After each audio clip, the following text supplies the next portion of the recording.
psychic intellect and made you my puppet.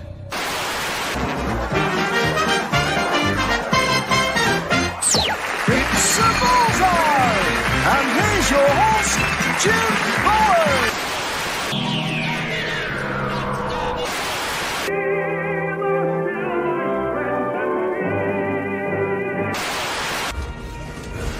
Perhaps today is a good day to die. Prepare for running speed! Sir, there's another starship coming in. It's the Enterprise.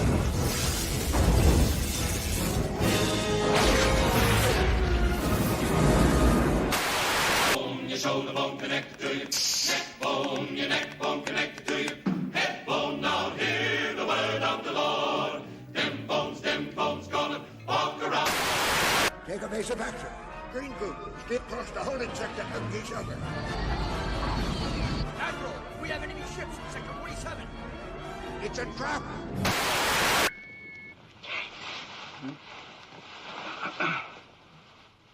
.007 Triple X. Bond, what do you think you're doing? Keeping the British hand up, sir. Nobody does.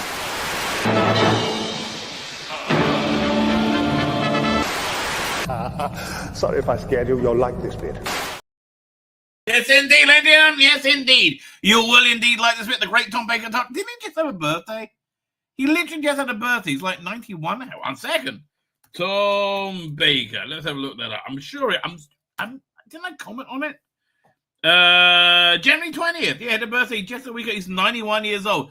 I'll tell you, I did not think we would get to that, right? I really didn't think we'd get to that. Apparently, I had no idea. The trailer for the Season 7 Blu-ray set came out, and it was so designed to go right after the War Games in color. It was so designed to say that, right?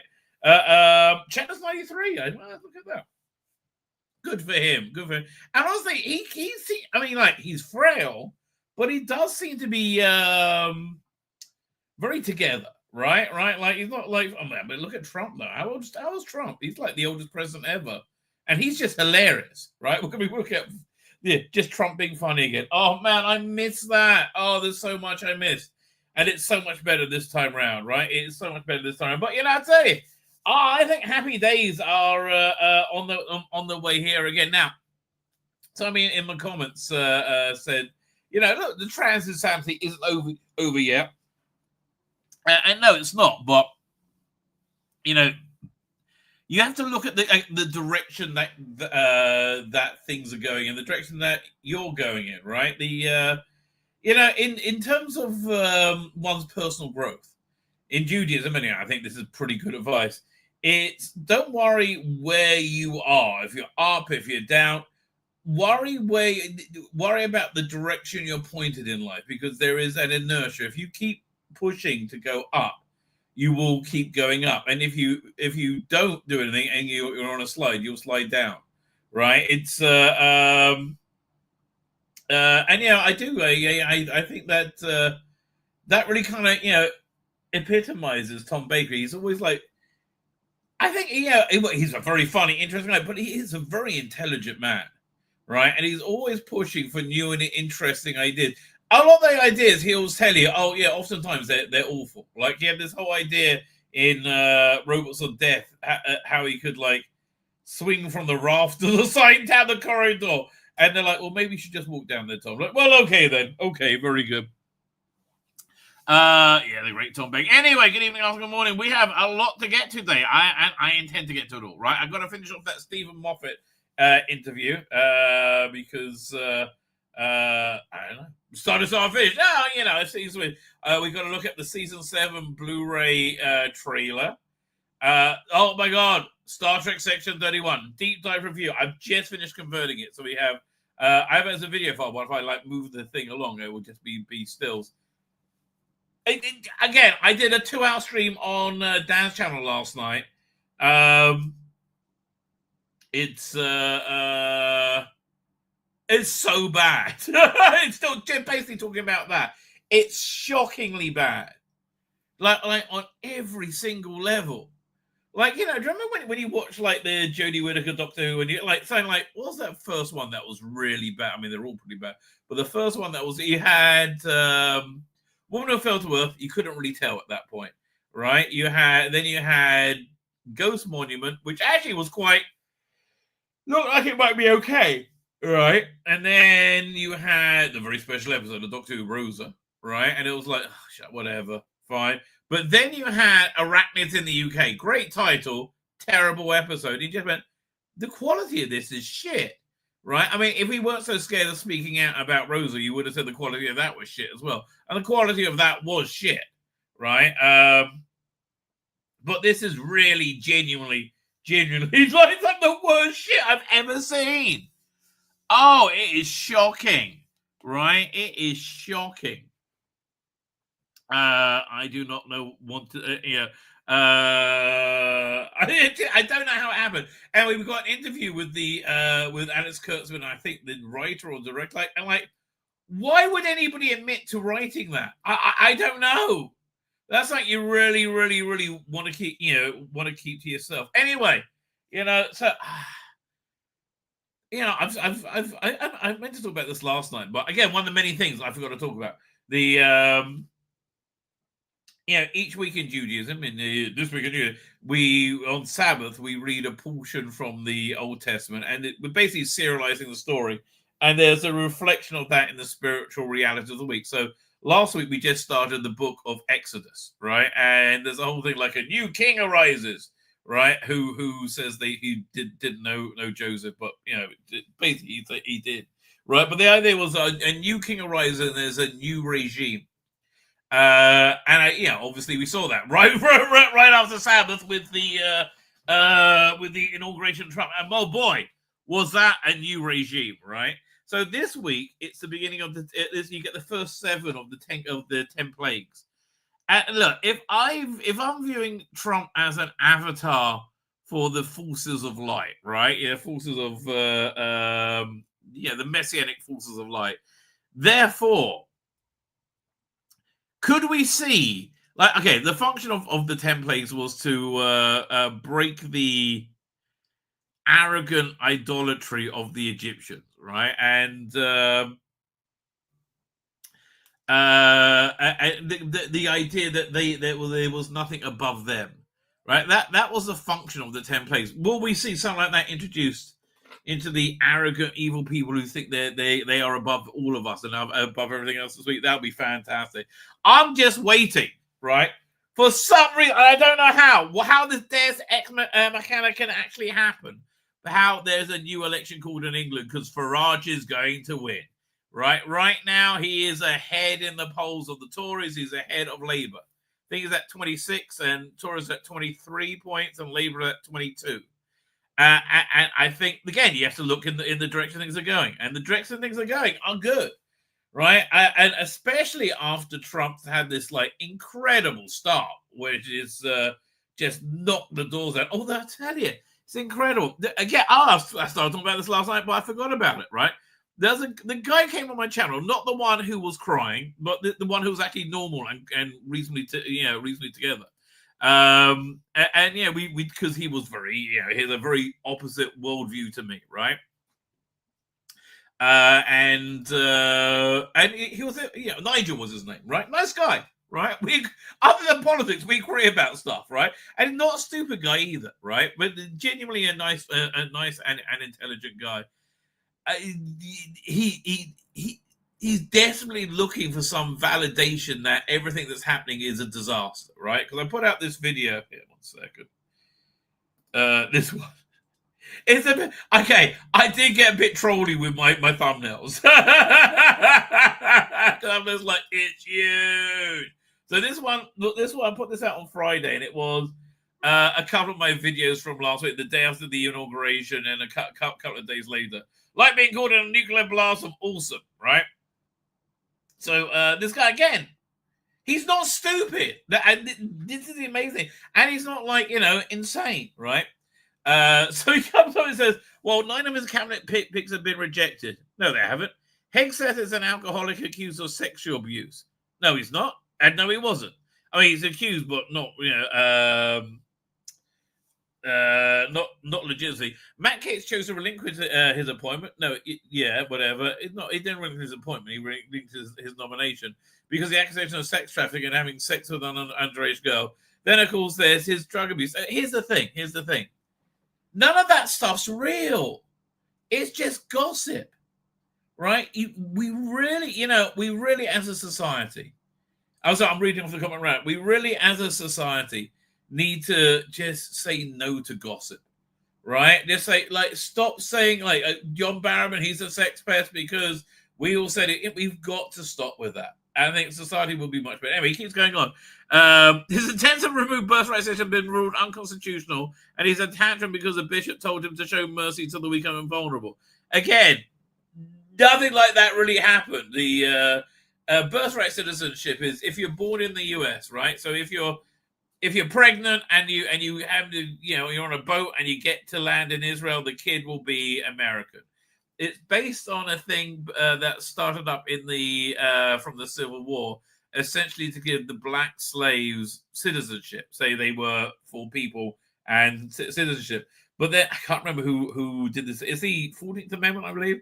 And I can't remember who it was, but who wrote it. But he also wrote that well, of course, this isn't for foreign people coming in or diplomats' children. No, obviously not. This is for that specific slave population, right? That was that needed some kind of different legal reality after the Civil War. So this thing, birthright, is crazy, right? It's absolutely crazy. So Trump just signed a thing to stop it, which I think is a good thing. And it's been challenged in the courts by a couple of states, woker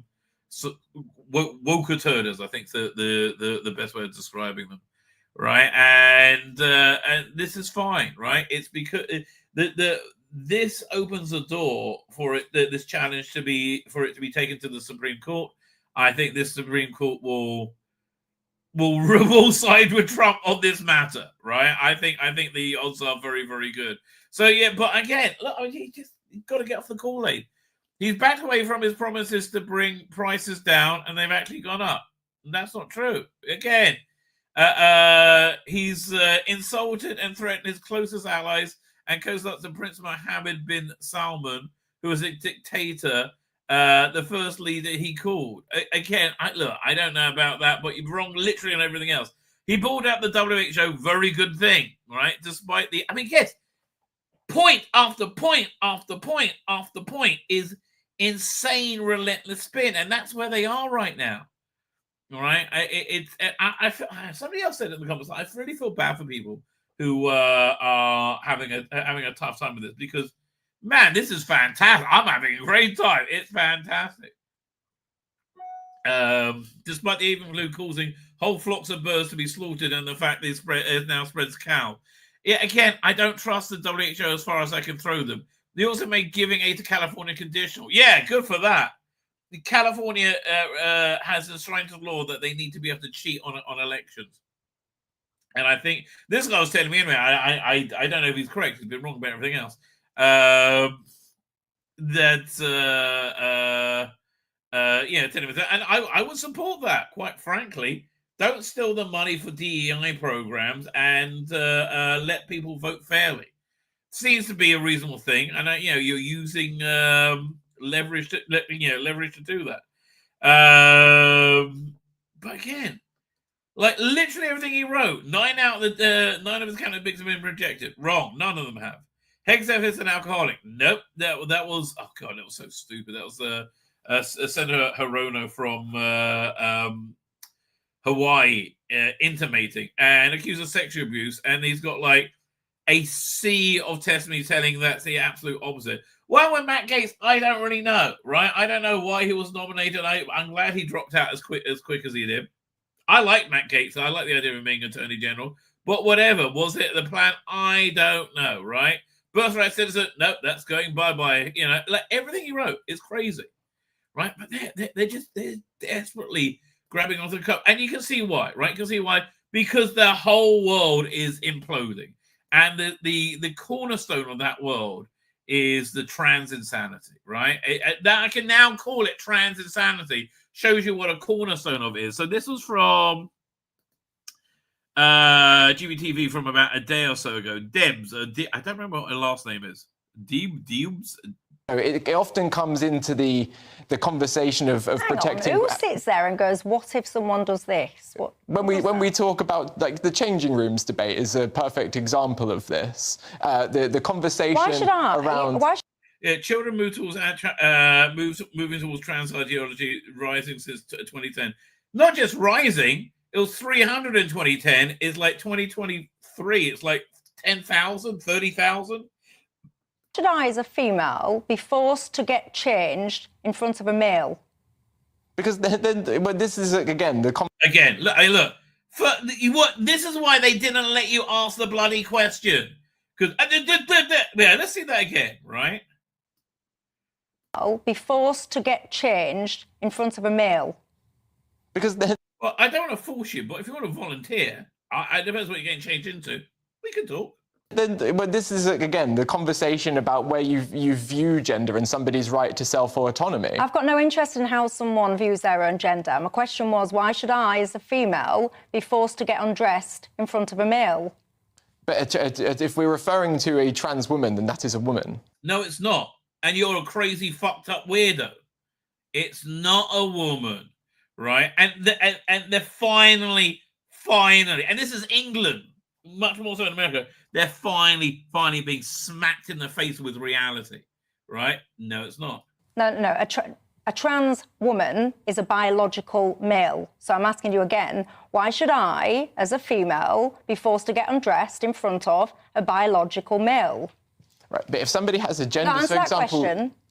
Well, nobody's making you do that. Yes, Michelle. you do. There's cases going through the courts at the moment. I can think of one such case in the NHS where some nurses are taking action because they were forced to share a changing room with a gender-neutral changing room where there was what you call a trans woman, i.e. a biological male, using those facilities.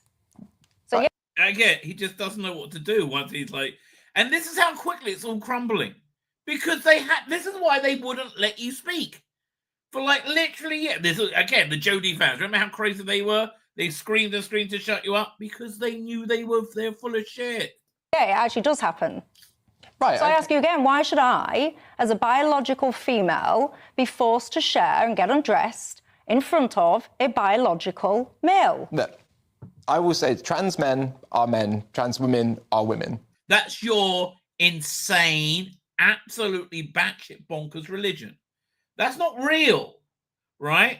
That's like saying, I think panda bears are really penguins, and penguins are Toblerones. You can say that as much in bloody life. It doesn't make it real. And the trouble is, for the last 10 years, it did make it bloody real, right? No. Panda bears are not Toblerones. That is my opinion, and I think that we need to respect... So that's your opinion. Stop forcing your fucking weirdo religious opinion on me. I have my religion, and so that makes a lot more sense and much more thought through than your batshit crazy nonsense that you're babbling right now. Oops, sorry, we haven't answered it. So basically what you're saying is I, as a biological female, have to get changed in front of some fella because you say the label is... That transgender people are... Do you think that trans people exist? Like, how do you get to this stupid argument?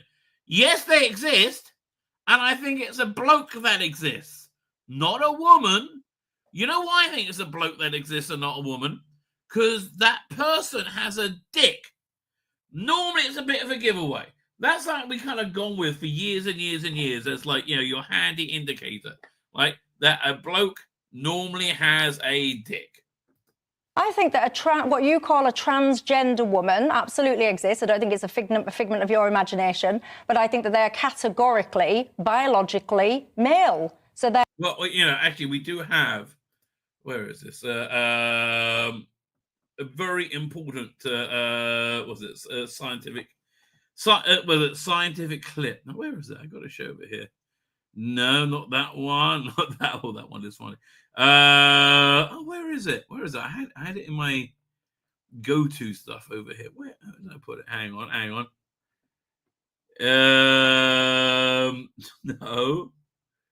No. Oh, where is that? No, not that one. Oh, here we go. Yeah. This is a prominent gender scientist explaining how this works. Oh, there are no chicks with dicks, Johnny. Only guys with tits. Yes, there are only guys with tits. Okay. Therefore, they cannot and should not be able to access female-only spaces. Lots of women like me do not want to have to get dressed and all the rest of it in front of biological men. Yeah. This is not a controversial view. We have single-sex spaces for a reason. We have an epidemic of male violence against women. And maybe because you're getting rid of those single-sex spaces. I don't know. You know, when you have trans women go to female prisons, you know, oftentimes their cellmates get pregnant. And you go, oh, so nice. The trans women, lesbians, one with a penis, one without, they fall in love and they have babies. That's beautiful. Or they're raped by men who are saying they're women. 6 of one, half dozen the other. Girls, we fought hard to get our single-sex spaces. We deserve those single-sex spaces. Those single-sex spaces are often responsible for keeping us safe. And many of us, and there's women that will disagree with me, and I respect that, but many of us do not want biological men in our spaces, our private single-sex spaces, and nor should we have to have them there just in order to satisfy other people's descriptions. Like, why can't there be a throne where I go to so I can be the king, right? There need to be, wherever I go to, you need to have a throne, right? I go, it's inconvenient to you. I identify as the king. I need a throne then. Right, well, I suppose we're going to have to agree to disagree there, Michelle. But what but we always have to agree to disagree. But it's not you that then has to get changed in front of a man. Right, but you would, because you're in that man's changing room. But you get what I mean. It's not you that has to then get naked and get changed and get undressed in front of someone of the opposite biological. I mean, just look at his body language, his face here. He's like, "Fuck! I don't know what to do. I said trans women are women, and it didn't work." Maybe if I click my heels together and say this trans women are women a few times, that'll do the trick, right? Maybe let's get good. But look at his face. Right, but you would, because you're in that man's changing room. But you get what I mean. It's not you that has to then get naked and get changed and get undressed in front of someone of the opposite biological sex against your will. It's always us women that have to suck it up. Okay, and a lot of us, by the way, are fed up with it, quite frankly. Are you or not? Lots of you, by the way, will be fed up with the whole discussion, going, oh, what are you doing, talking about this issue again? No, but it's like, it means the whole thing is crumbling to dust, and thank God for that, right? Thank God it's all crumbling to dust, because it was always stupid. Oh, and I think that was one of the worst bits. It was always so insanely stupid, and they took it so fucking... What? How dare you say trans women aren't women? Ban you from Facebook, ban you from YouTube. How dare you say that? Oh, that's over now. Thank God. Oh, thank God. And the Trumps, and why? Because the Trumpster's back. I just can't believe how good it's been. So he had he was in LA and Las Vegas this weekend, looking at the wildfires there, and he was great, by the way, because these wildfires, people aren't allowed to go into their lots, their home, where they're burnt down husk of home, to start clearing away so they can start rebuilding. And they'll say, well, it could take, I know, we're going to rush the permit for you to get there. It'll take about 18 months. And Trump's like, no, a week is too long. And just let people go into their plots, and they'll get their own dumpster and clean it out themselves. They'll be done in a few days, rather than wait 2 years for you to find a contractor that'll screw up, right? He's also saying that Jordan and Egypt should take Gaza refugees while they clean it out. Yes, right, absolutely yes. But they're not so into that. Jordan, well, what? You're not up for looking after your people, Jordan and Egypt? No, they actually hate them. I think certainly more than the Israelis, but they hate them. I think I think they're one of the most hated groups in the Arab world, especially Hamas. They absolutely can't stand it. Anyway, Trump's back, so I was doing a press conference, a rally, I guess, and he's just funny, right? That's the thing. He's just funny. Let's check this out. Verge of some of the very bad things, and bad things were happening, and now there's light not only over America. I've heard it from even our enemies. They call up and they say, "Sir, we hate you. We do hate you, but there's light over the world right now." They hate me. Some of them hate me. If they liked me, you got a problem, right? They like Sleepy Joe. What's not to like? You know, they'd call up. It's funny. I was told today by this is probably true, okay? One of the big leaders of the world would call for a By the way, still hasn't spoke to Starmer. Oh, I love that. I love that. They're going to wheel out the king to try and woo him back. But Trump's not having any of it. Like you want to be stupid? That's your problem. Leave me alone. Pay your dues to NATO. Oh, I love he's doing that too. Telephone call with the president of the United States a year ago, and they'd say, "We'd like to speak with who is this?" It's the head of Germany, the head of it's name it, the head of France, the name of any country. It didn't matter. He would never pick up the call. They'd say, "He'll call you back in 2 months." 2 months. He has his schedule. He's extremely busy sleeping. No. Again, most politicians can't speak unless they're doing pre-scripted sound bites. Like most politicians are just so intensely fake. This is just so honest. Macron of France, he'll call you back in 2 months. So 2 months comes along and there's no call. They say, he didn't call. The stories are, I mean, these stories are not very exaggerated. I want to tell you, they're a little bit for laughter, but, you know, it's only for laughter. The fake news will say, oh, he exaggerated. It was only 1 month, you know. But again, how does he have so much energy? It's crazy. It's been under a week and he's changed the world and he's just flying around. When does he sleep? You know what? Truth is, when you're doing something that is your when you're fulfilling your role in reality, in life, right? You never want to sleep, right? You just want to keep going and going and going. And that's where he is right now. But he'll say, call you back, and then he'd never call, and then they could never get him on the phone. And the problem I have is that when I speak to and I speak to them immediately, they'll say, could we speak to the president? Would that be possible? We could do it anytime over the next month. They're so used to this, right?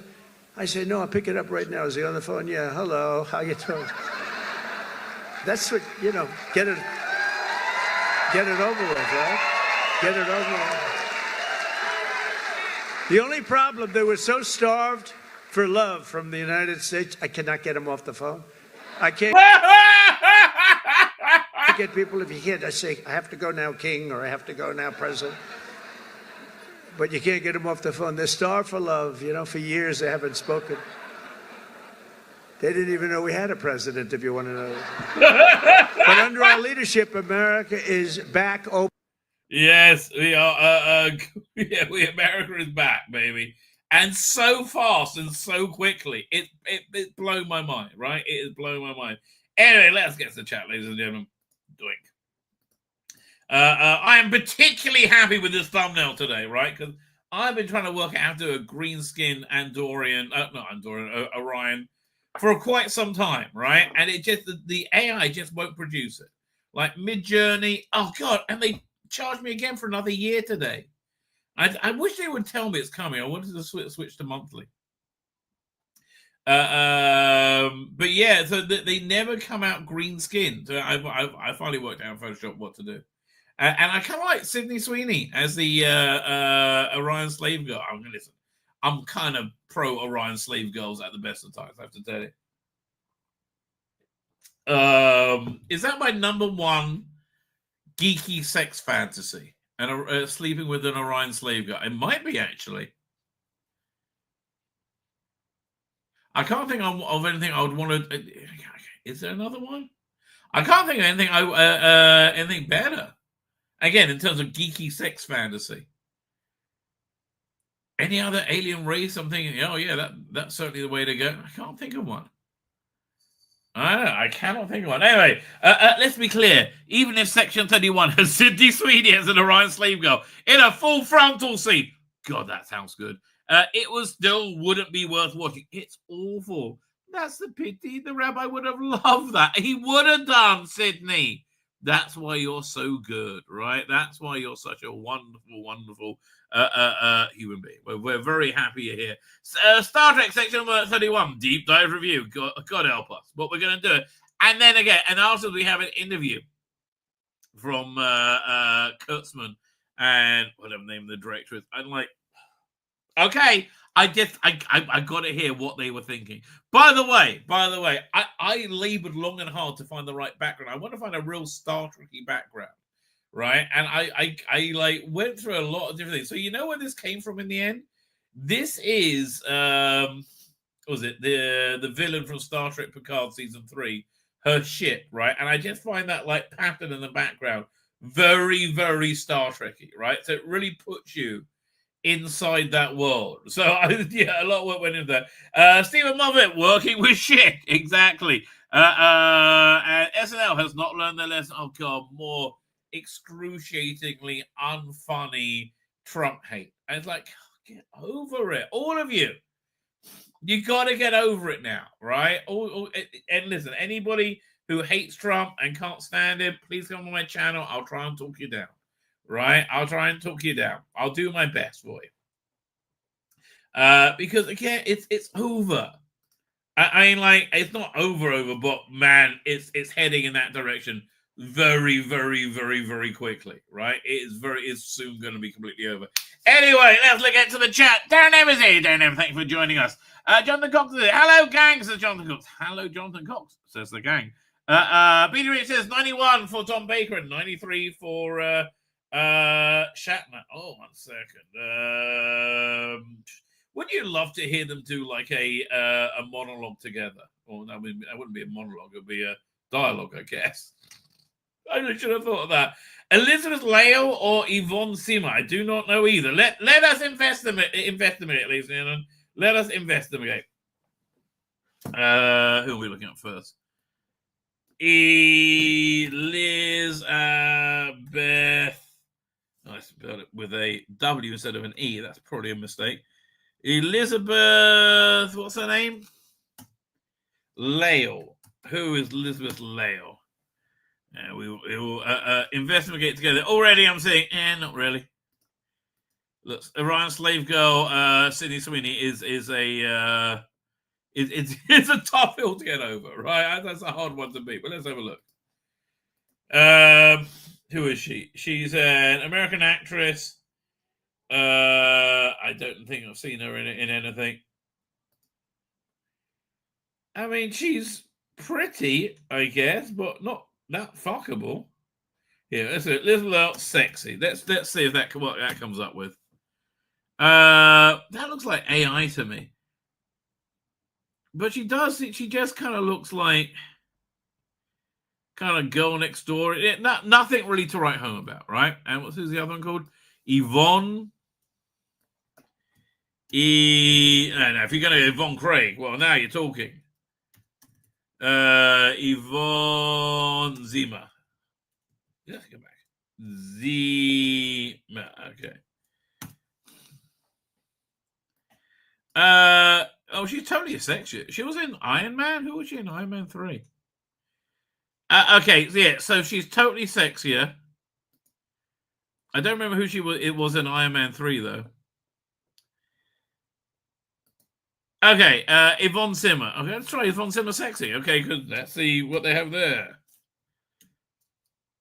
Doink.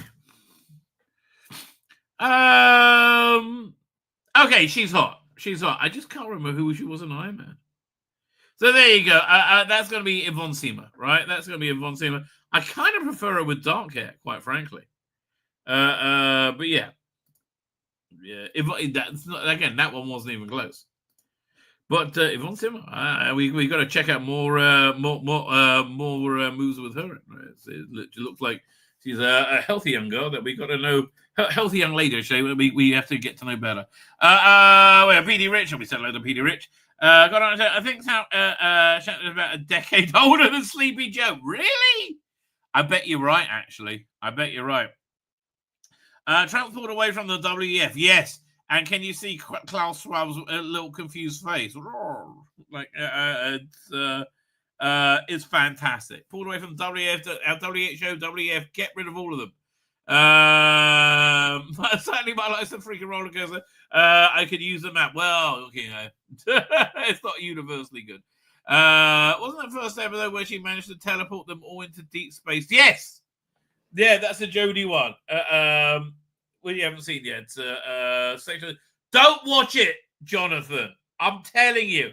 I'm going to do a very spoiler deep dive review.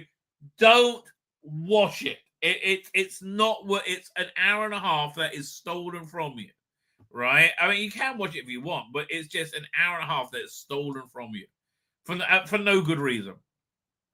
The first episode when the cliffhanger was teleported them all into space and they got picked up by a passing craft before they died. I mean, like, the cliffhanger was resolved via a joke from Hitchhiker's Guide to the Galaxy. That's not a very big recommendation. Egyptians are so arrogant that they broke the technology of the gods and didn't know how to fix it. Well, in all fairness, their society was decimated, and it was also, as I believe it was about ancient Egypt. It was very much run on magic, like real magic, necromancy magic, right? And that went out the world about how many? When was it? About 1,000 years after that, I think. Anyway, Ethan Bogano is here. How you doing, Ethan Bogano? Maybe not first episode, but did it? We're talking about Jody. I think. I don't know. Are you talking about a born male who has done everything they can to become the opposite gender, or a man who identifies as a woman but has made no real changes? My guess is the latter, right? Absolutely the latter. They won't fucking do it. What will they do? Jordan Egypt? Oh, yeah, no, they won't do it. I mean, who knows? Trump is carrying a big stick. And honestly, I do think the Trump saving of TikTok is very much tied to the TikTok flipping the algorithm to be pro-Israel. Essentially, all the anti-Israel stuff that happened, the anti-Semitic stuff that happened, essentially across America, across the world, was, I won't say mostly, was very, very significantly driven by the TikTok algorithm that came out very anti-Israel, because they knew it would destabilize politics. It's run by the Chinese. So now they flip that, and I think he's letting them keep TikTok around, but as long as they make the algorithm work to his benefit, right? Will he keep it there permanently? Who knows? I don't think so. But like, I wouldn't be surprised if Trump does get to take refugees. That'd be fantastic. Conrad says he uses a brand called Photo Diva. It's primarily intended hair, but it can be used to color anything. Oh, I use Photoshop. Ezra Goldstein is here doing it. Ezra Goldstein. I say I didn't have a time before my stream last night, but today I watched the hostages come home and meet their family, and it always makes me cry. Right? I'm like, look, the deal is shitty. Right? The deal we have is shitty, but it's not going to hold. Right? It's not going to hold, and things are going to kick off in Lebanon as well. Right? It really is. Klaus Schwab is now grabbing retired footballers to promote public. Really? Here's the thing. And again, this is from my religious worldview. I think God's real, right? And I think God likes to have a relationship with us. I think that's the reason why we exist. But I think Trump, being very much a believer in God and being vocal about it, is really the thing that's gonna make unlimited blessings pour on him and on America, right? I really do. We should have. There was talking about this last night. I was thinking about it over Sabbath. That we really should have instituted a national Jewish prayer day after the or prayer edition after the pager operation to thank God. We really should have done that. And I think if we had, things would be much better for us, right? But yeah, what can you do? What can you do? You know, you can't bring your people to water or make them drink. What should we start with then, ladies and gentlemen? What should we start with? Let's start with Section 31. Let's just get it over with. Section 31 is awful. It's so much worse than you would think it could possibly be. Now, on when I did my stream yesterday, I'd only watched the first half, and it was stupid, mediocre, generic sci-fi that was absolutely pointless, right? But the really shit stuff happens in the last 45 minutes. That's where it really goes into super drive, right? This is just it has to be an embarrassment for everybody involved, right? It genuinely has to be. So let's do a deep dive. Okay. By the way, my initial yeah. Tell me if this makes any sense whatsoever. So we start with this thing. Fate, who makes the sword, does the forging in advance. Fate, who makes the sword, does that's a nonsensical statement. What are they trying to say? Fate, who makes the sword. Oh, I see. They're saying fate makes a sword, saying going to be like Giorgio or whatever her name is, does the forging in advance. Is that? I mean, again, it's trying to sound clever and profound, and it's just saying that things have a beginning before they get to the middle. Essentially, I think that's all it's trying to say. So we get the first 10 minutes is no, okay, fine. Let's just back up for a second.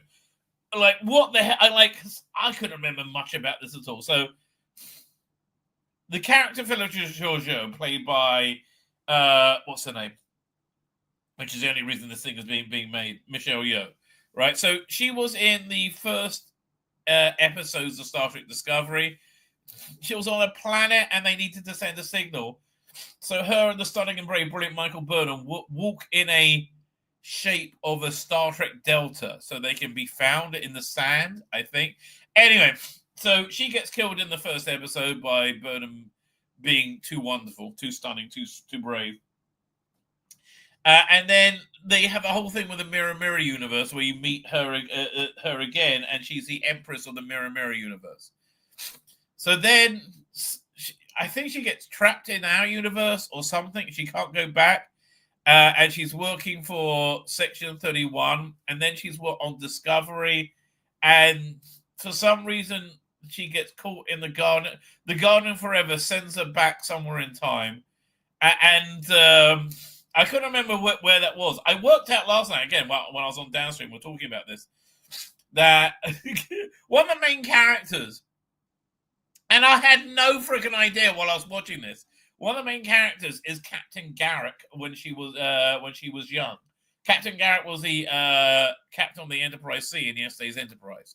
So I looked it up, and that's, I think, 2312 or something. But anyway, so this is very much in the Enterprise B timeline, right? It is set after Generations and before Next Generation.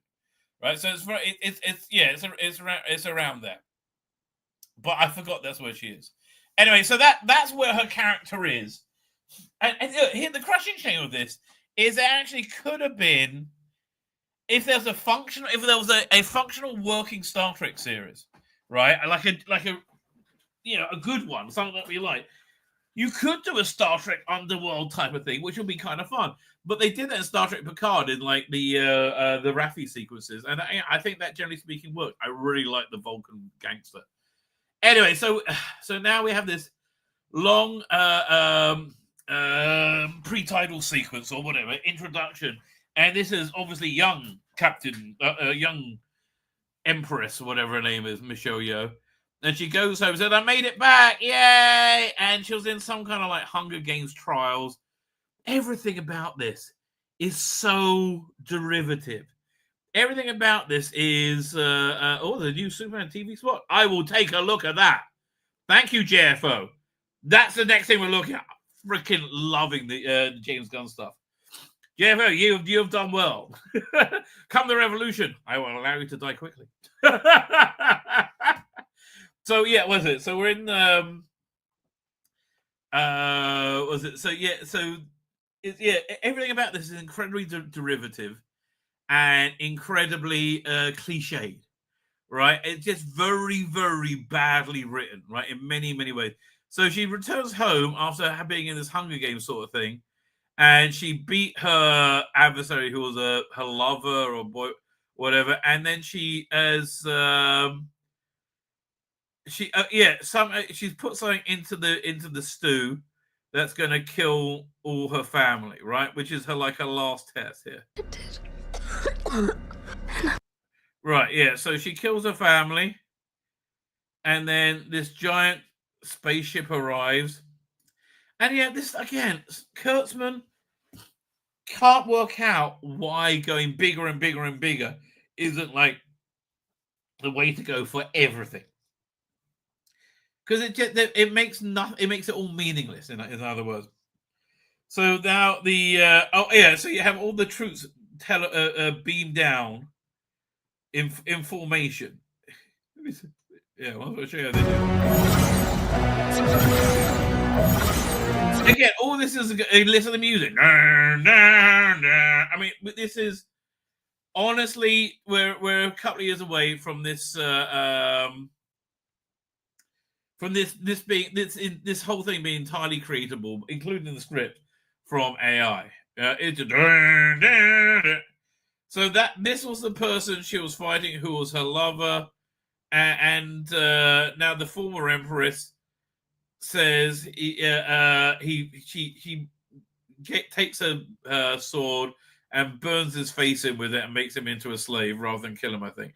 Okay, so then it gets really stupid, right?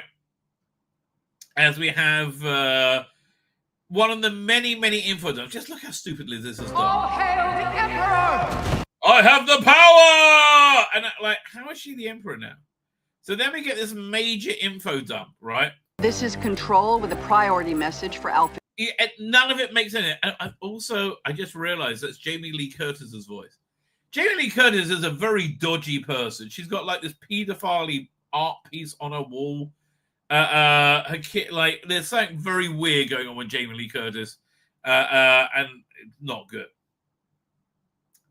So this is just, again, very clunkily telling you what the setup is, right? That she's on a space station now, and they're sending a Section 31 team to go and pick her up for this job, right? And this space station, again, why not? Because they couldn't give a shit. That's why not. Why not make the space station look like it fits into, the movie era's Trek, which is where they're supposed to be? No, nothing works.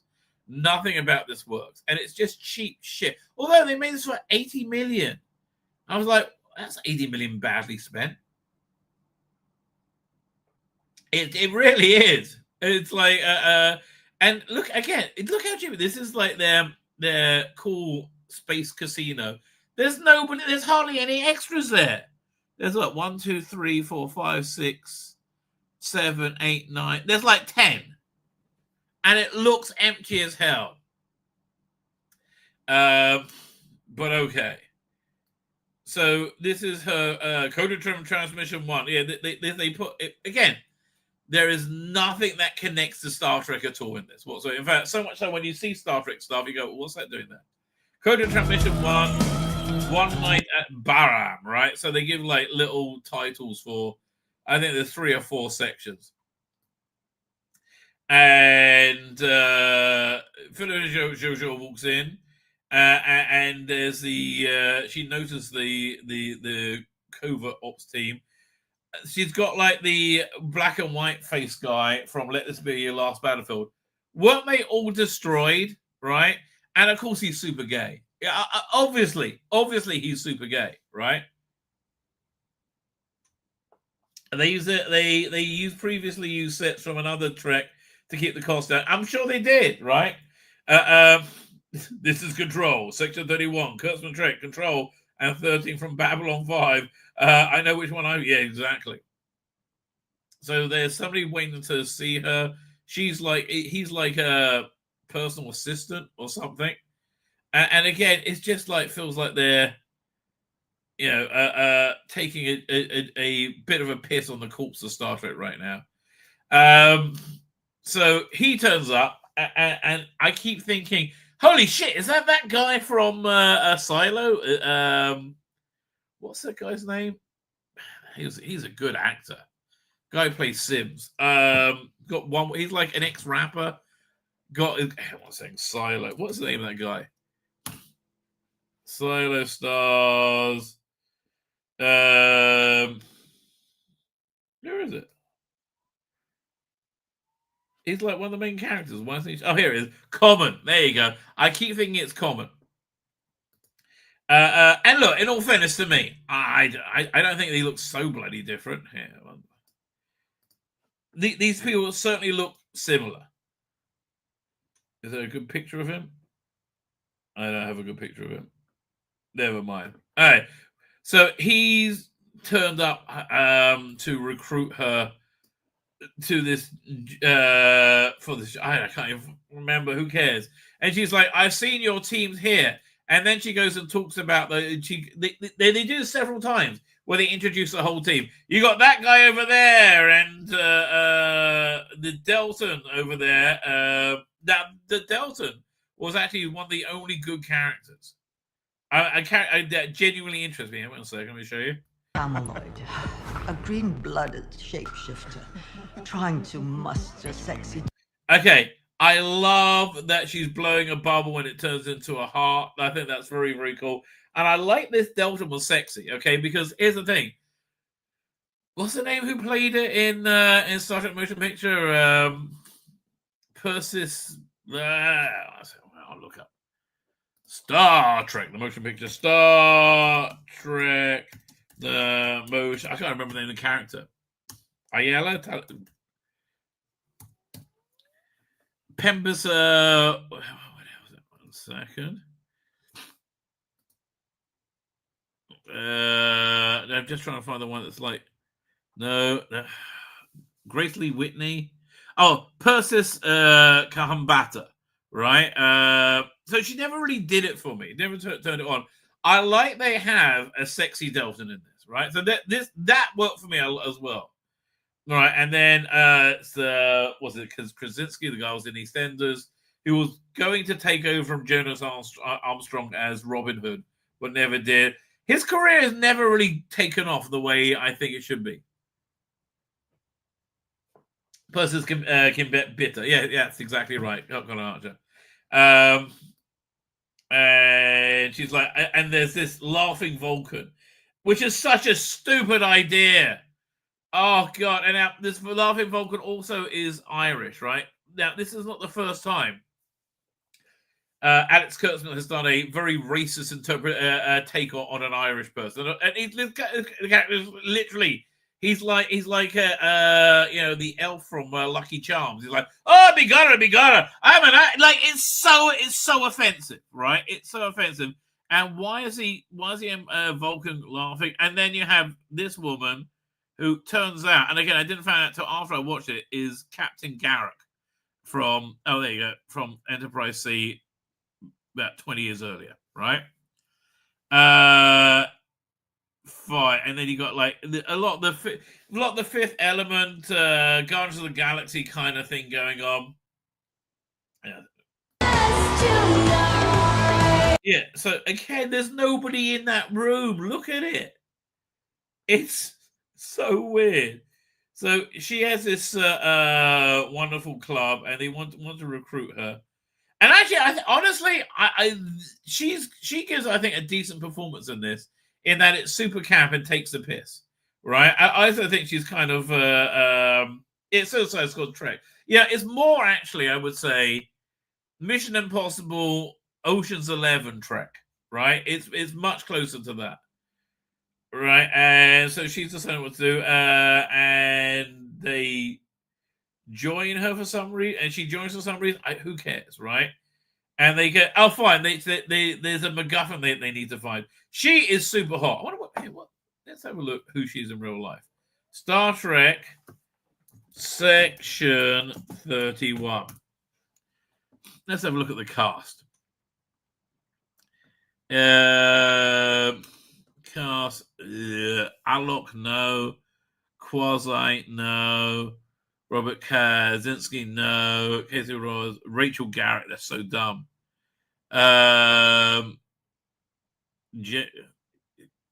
As Melee, Humberly Gonzalez. Let's have a look. 1 second. Let's see what Humberly Gonzalez looks like when she's being sexy, because she was very sexy in this, right?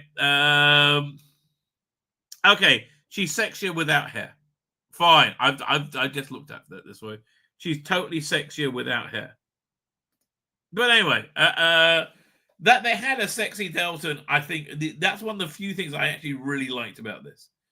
Fine, so she's made the whole team, and they're all on their ship together, and they got to go and get this McGuffin that can destroy it'll wipe out an entire quadrant, right? And the mystery of the so that guy's going to sell it, and so she has to intercept it. The Laughing Vulcan, it's actually like a Men in Black thing when it's a suit that this teeny tiny alien's walking around in. If I get to see him at any point, I will point it out to you. By the way, this guy actually wasn't bad either, but like generally speaking, this is just shit. All right, it's unwatchably bad. Okay, fine. So they got to find this guy who's selling this McGuffin thing, right? From the original Mirror universe. And here, do we see what's inside that guy yet? I think maybe 1 second. Welcome, Dadano. This is where fuzz comes in. Yeah, it's this teeny tiny little alien inside a Vulcan robot thing. And why Vulcan? I don't know. It's just kind of stupid, right? So they've got to get the box from the guy. What their plan was, they were going to knock her out and have the shapeshifter take her over. He says, "No, I'm going to, I'll work out to get it instead." So they get the thing, but then I guess somebody turns up and there's a big fight. Oh yeah, so somebody. Oh yeah. There was again, if this was done in something that was good, it would have been a good idea. It would have worked, but it just kind of didn't. So there's a fight between Philip and Jojo, who has this thing that can change her phase slightly so she doesn't interact with the world around her. And then there's an assassin who turns up to steal the McGuffin, who also can do that. So we have like kind of a lengthy fight sequence. And then I think they kill the only character I like. Look at this. I'm bummed. You got rid of the eye candy already. So then again, there's a lengthy fight sequence. And I think what's name was actually does it quite well. Let me see if I can get a scene of her fighting. Yeah, but directed awfully. You see how they flip the camera? It's just every cheap trick after every cheap trick. But as you can say, okay, so this is the McGuffin, and it's something that can destroy the whole universe or the whole quadrant or something stupid. And it's something that she had made for her when she was Empress of the Mirror universe, right? Yeah, so the slave guy shows up, who used to be her lover at the beginning, right? And he's made this thing, and basically he said, "I ordered it destroyed," right? And so yeah, basically just setting this thing up as a thing that's going to destroy everyone. He has taken poison along with the rest of the team that worked in it out of pure shame, and then he kills over and dies. There's nobody likes you. Anyway, so like, okay, so we got to get rid of. I don't know what they have to do with it. Why don't they just? If they? Oh no, because the assassin guy stole it, right? So they got to go and retrieve it because it's super dangerous, and they end up on this planet which has lots of like. It looks like where they shot a 1980s David Bowie music video, right? There's all these like plumes of fire coming out the ground. Did they at some point? I think they crashed at some point. When did they crash? I can't remember. So they're oh yeah, so they're interrogating him, and then something happens, and the ship crashes, right? And it's all booming. And fine, whatever. They all survive, and they now it's like, oh, we're marooned, we don't have a ship. It's so many cliches, right? It's just cliche after cliche after cliche. And again, I'm trying to view this not as a piece of Star Trek, but a piece of just generic science fiction, and it still fails terribly. I mean, it really is shit, right?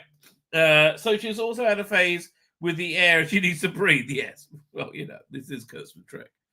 Right. So now they have to split up for some reason. Then they figured out the killers. There's a mole working inside them. And they don't know who it is, but there's a garbage scout that they can resurrect.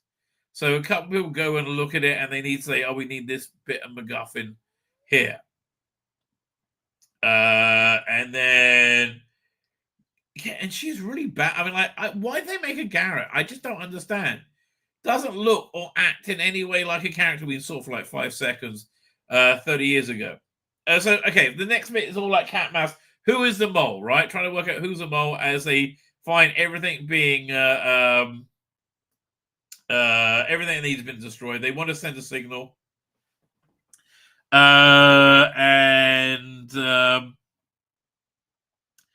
But they're basically just trying to problem solve stuff in between cliches, right? I don't even remember what's going on with this. Is she fixing for a week? Okay, so you're into Mecha Boom Boom. Okay. So it's yeah, she thinks she's a bad guy because she's Starfleet. And again, kind of boring cat and mouse going on. I think this is the and then a little bit later on the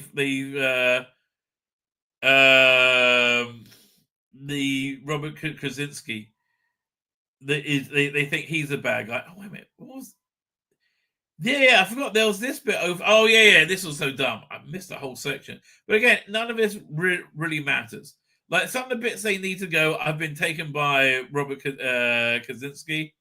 But it turns out it's really the little wee alien doodad guy flying inside, controlling the Vulcan bloke, is now controls the mechanoid person, and it's kind of like this weird trans allegory that he identifies as the suit, right? I am the mecha suit. It's and you can see it's nonsensical garbage, right? Essentially.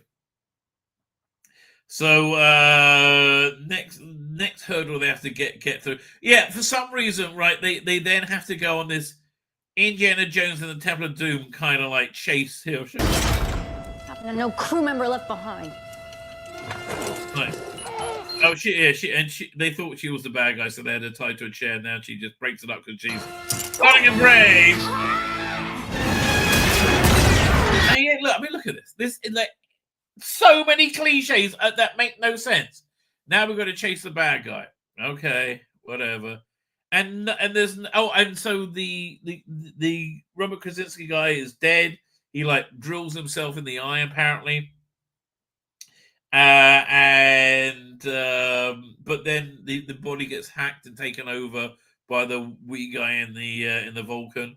Tzvi Lebetkin, they made her Garrett for 1 for member bearers and 2 to try and link it to Real Check. There's nothing that links this to Real Check Trek at all, right? It looks nothing like Real Check Trek, and again, it's all like so. Look at this, soulless. Oh, we're gonna go fast.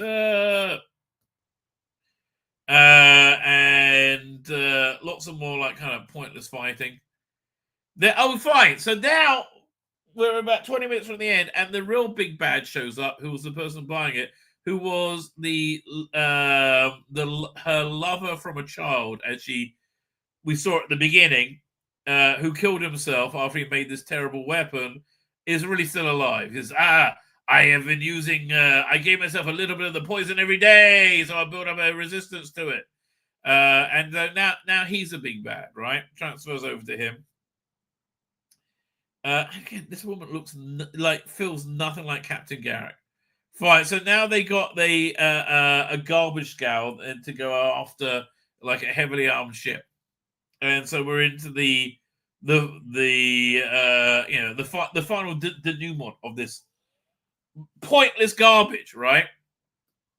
Where they chase and they fight, and it's I think finally the Vulcan dude gets killed, right? This is the dumbest thing when they're going to use the rabbit's foot McGuffin, and it turns on.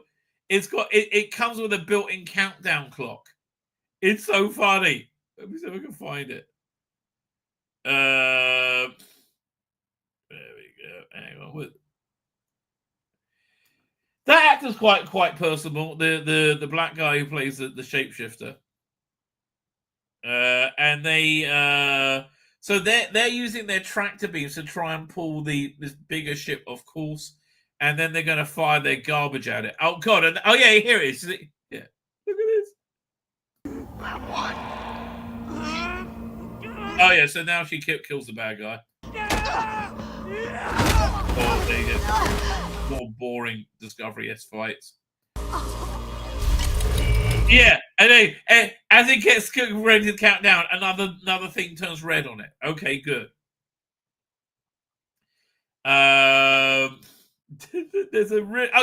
This is a really weird scene as well, which you've got Captain Garrett or whatever it is, Ensign Garrett or whoever they are, going through the garbage in the garbage scow, and they luckily find this alien doll, which has an illegal power source, and she knows if she pours something on it, some water or something on it, it's gonna blow.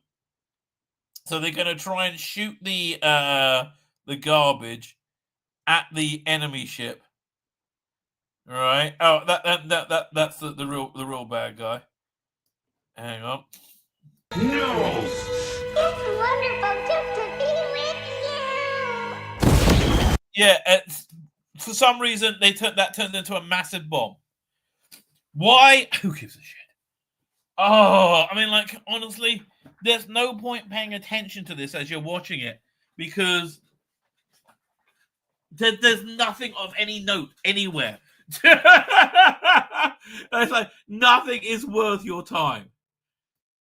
And this review, but the plot of it may seem a bit confusing. I mean, look at this. It's like every fucking episode of Discovery did this shit. It's like, but like, none of this is worth your time. And the plot is incomprehensible, as you can see when I try to relate it to you. And he stabs her in the cheek with a giant sword, but she kills him because she's more stunning and brave. And they embrace it. Oh yeah, and so then they're going to. Their idea is they're going to send the quadrant destroying weapon into a portal to the Mirror universe for some reason, which makes no sense. But we saw the Mirror universe still exists in Deep Space Nine, which is what, about 100 years after this. So maybe there's several parallel Mirror universes. Who knows, right? But that's it. Yeah, we're going to commit genocide and wipe out the Mirror universe. And somehow they beam them off just in the nick of time and they survive, right? And then ends up they're back on the space station, and they get a Mission Impossible like summons, and it's all like, oh, we're setting up a pilot for a movie. It's going to be so good, right? They bring back another Vulcan. This is the same actor. But it's a different Vulcan. It's got a little wee alien in him, but it's a different Vulcan with a different accent. And again, that's exactly what they did with was it the holograms in Picard? What's it called again? Picard season 1. It's Picard season 1. The captain had all these holograms that had different accents, so they're doing the same thing again. I like, how are you recycling again? It's unbelievable. So what this thing really wants to be, let me see if I can find a trailer for it. It's a fan film called Star Trek Renegades. I got the trailer over here. That was actually quite good. Here, let me get this. This is from 9 years ago. And so demonstrably better than anything we've just talked about. It's anyway, so they get the gangs all back together again, and then they get a message from their handler, which is Jamie Lee Curtis for some reason. Again, just stopping by from molesting children. Wait, is the shapeshifter changing from Oda? No, the shapeshifter is the same species from Star Trek 6. That David Bowie's wife played. Yeah, I can't remember the name of the race, right? But that's essentially it. So this is set after the TOS original series era. Why is there a character from a race that's been wiped? So nothing matters, right? Because this is just shit. Oh yeah, and they had Garrick was like this uptight cunt the entire time, and now at the end she turns up. She's got blue hair and she's funky. Okay, and they get their new mission, so your mission is, I want you to take a bunch of children and deliver them to places. It's fine. I'm sure they're their parents. They'll be fine. It's just awful. It's just literally awful.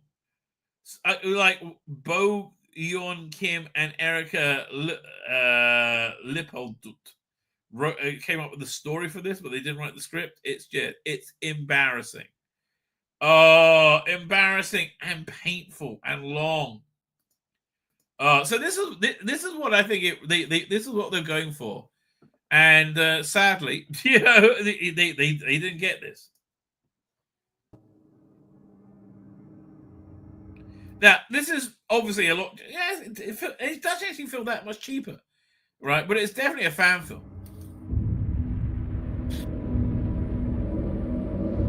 Beyond this place of wrath and tears looms but the horror of the shade. I mean, this actually fits in the Star Trek universe. I'll lead them away. You stay here.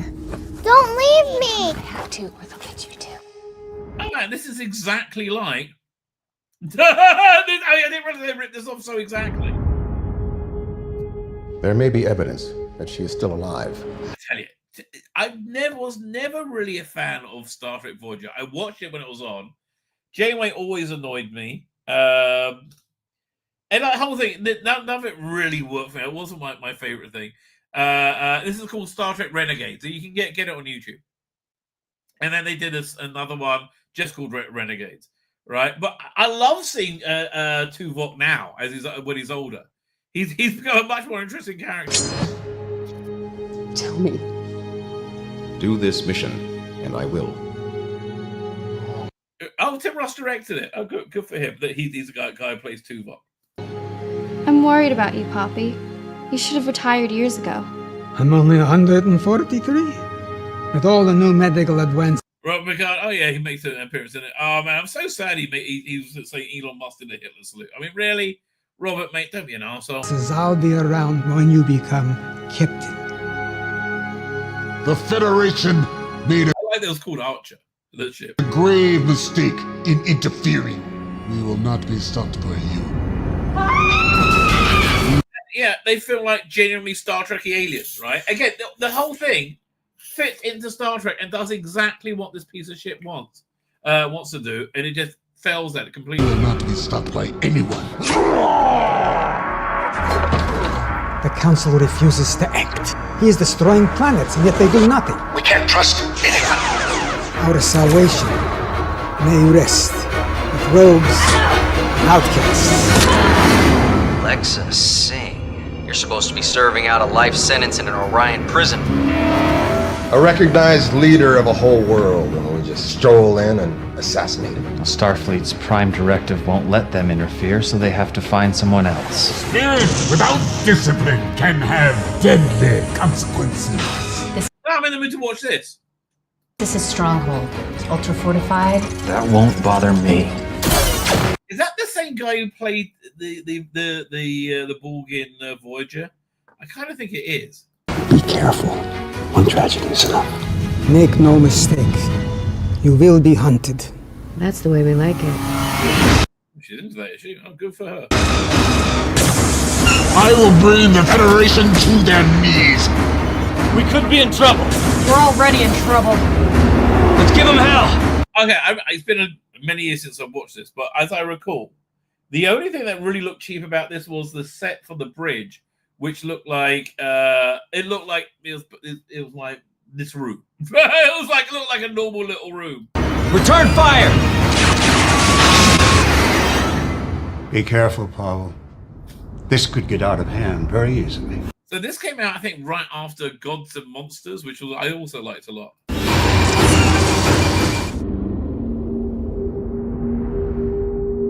So if you're gonna watch, if you're thinking of watching Star Trek Section 9, no, get Renegades. It's on YouTube. It's free. It's so much better. Anyway, somebody was very, very proud, weirdly enough, of this piece of garbage. Who was proud of it? It was Alex Kurtzman and Jody.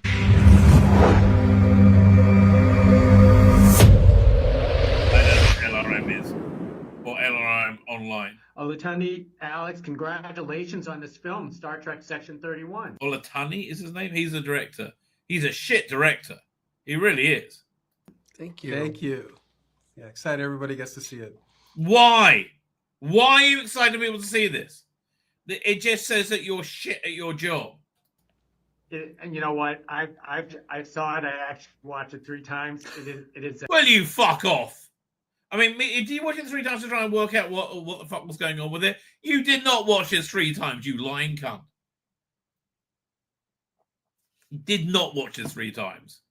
Very fun. It is very fun for me. But one of the things is about how we getting a blowjob at the time. That would make sense. Star Trek is that every time a movie or franchise actually comes up, it seems to have set its own tone. So what kind of essence would you describe Star Trek? Okay, no, it used to have a Star Trek tone. Now now they go from this to that to this to that. There's no consistency to anything. So what were you going for with this piece of shit? 31 to people who haven't seen it yet.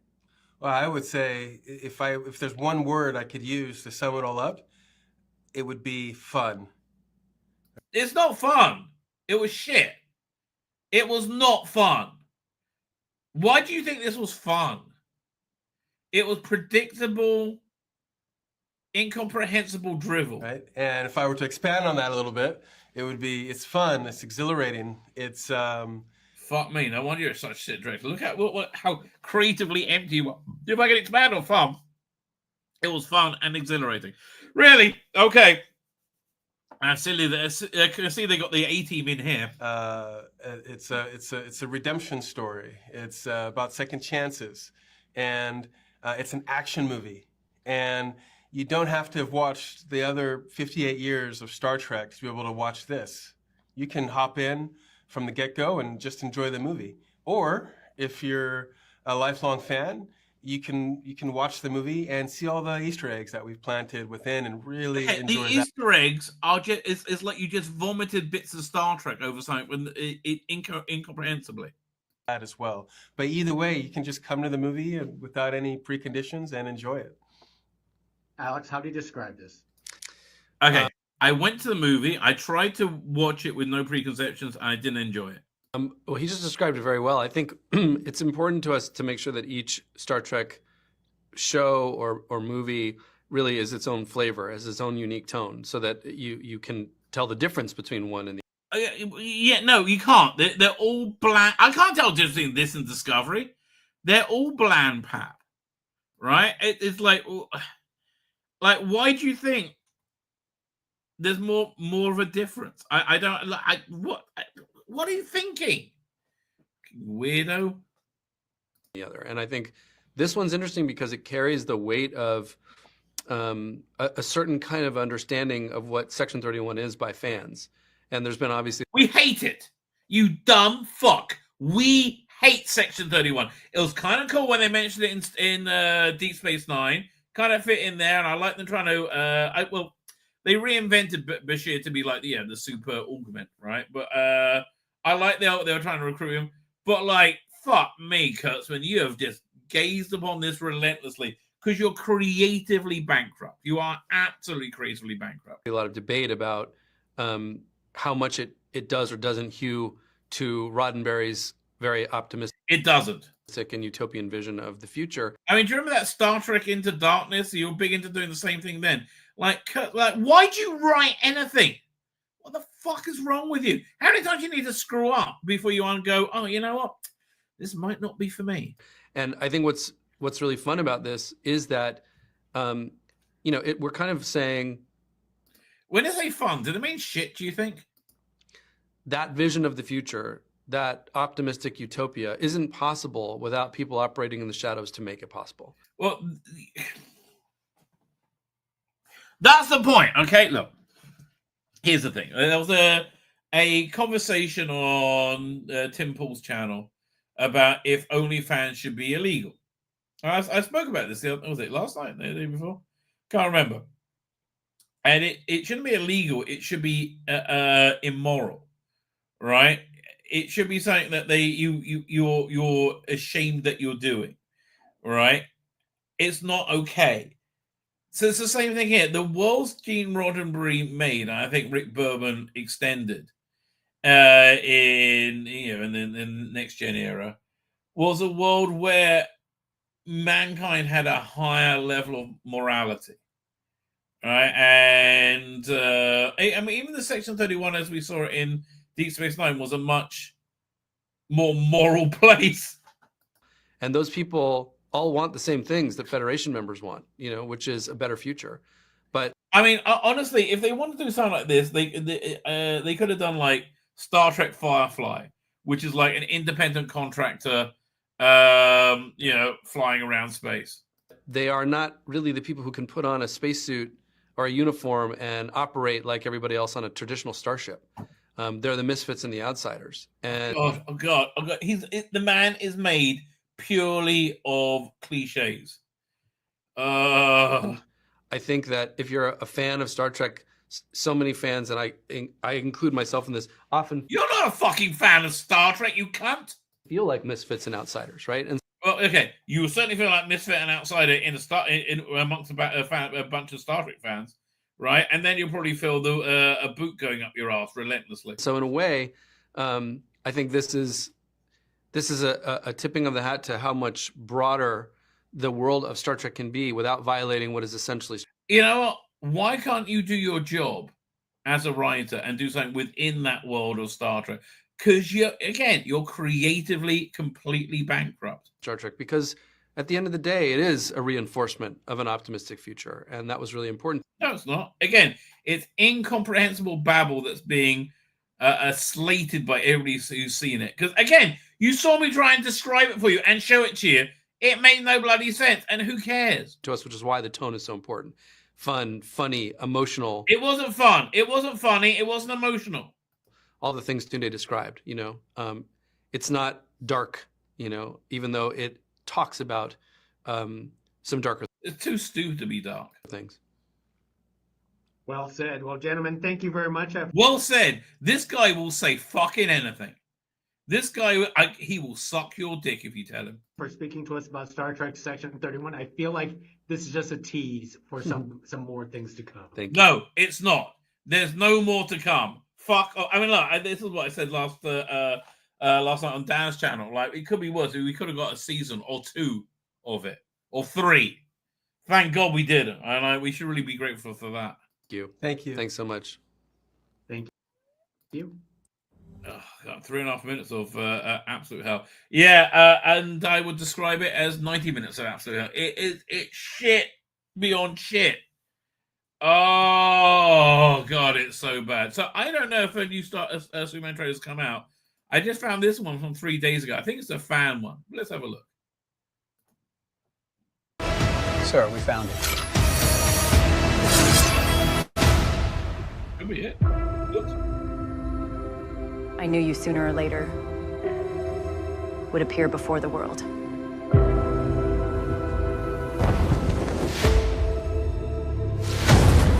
Well, something else been flying in it.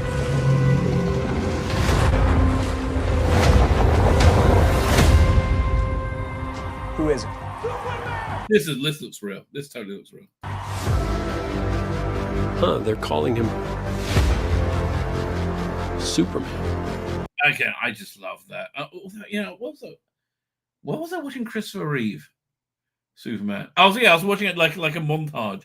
Man, that man was beautiful. Just absolutely beautiful. But I love that his Superman, fought like Lex Luthor and rescued a cat from a tree. I loved.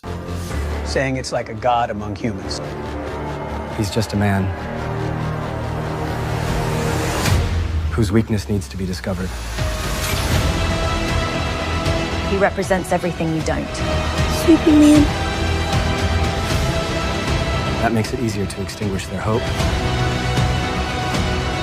Yeah, this is the first Park Kent that looked like he died of a heart attack. Simply by destroying him. Sir, we found it.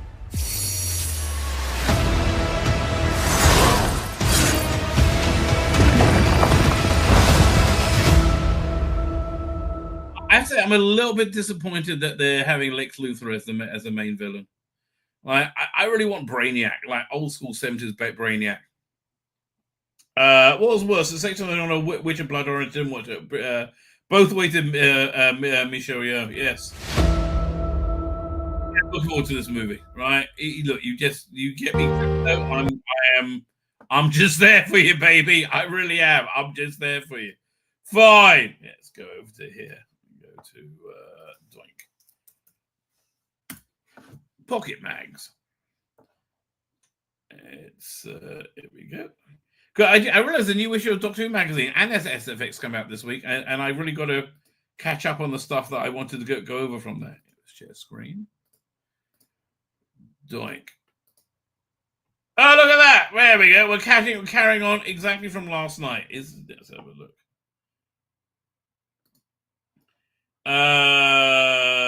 So yes, Moffat was just saying he wasn't there for any of the read-through. Oh, right.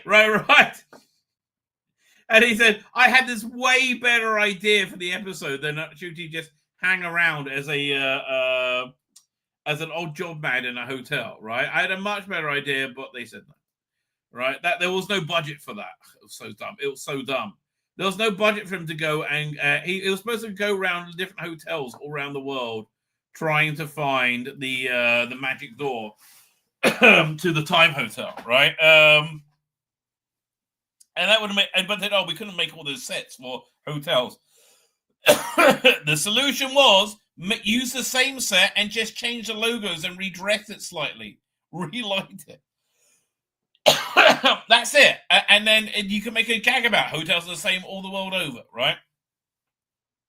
Okay, so Douglas Council starring Hugh Bonham and Karen Gillan is Stephen's 4-part comedy drama, which I didn't know that. I should really check it out. I didn't know Karen Gillan was in it. I like both Hugh Bonneville and Karen Gillan.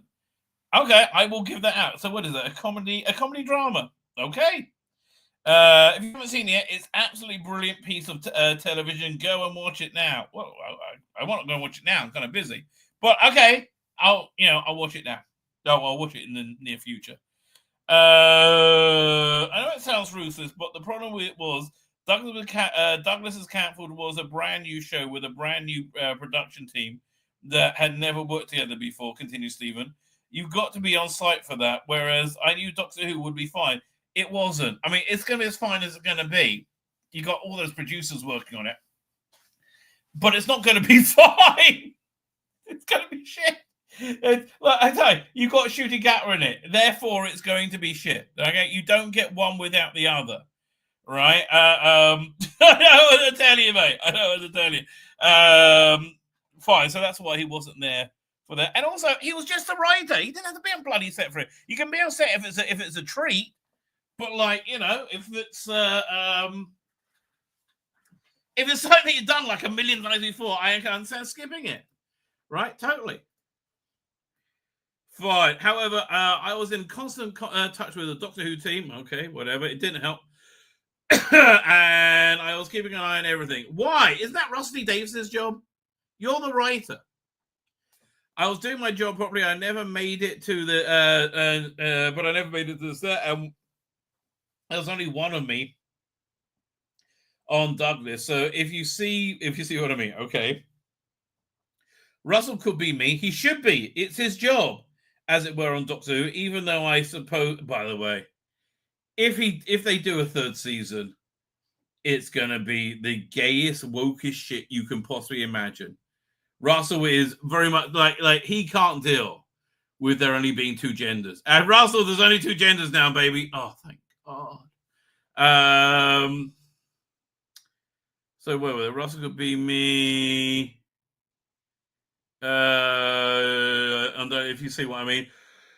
I have to go to Doctor Who, even though I was supposed to be taking the load off him. No, you're writing the script, I thought. He could be the writer on set if they needed one, but they didn't, really. Why? Because you actually wrote a script that held together. I have to say, I thought Alex Pillai, the director, was terrific. There really wasn't very much for me to do. The moment by moment, he was really on it. Well, you know what? I have to say that he got it, and he got it filmed. He got it in the can, and it looked okay. Honestly, the major problem with this was Shooty Gatwa. I really. He's really smart, praises Stephen, because there's quite a lot of stuff that you really have to be clear about in the show. I'm very proud of the gag of using Orient Express with the rope, but you have to spell that out in the script, beat by beat by beat.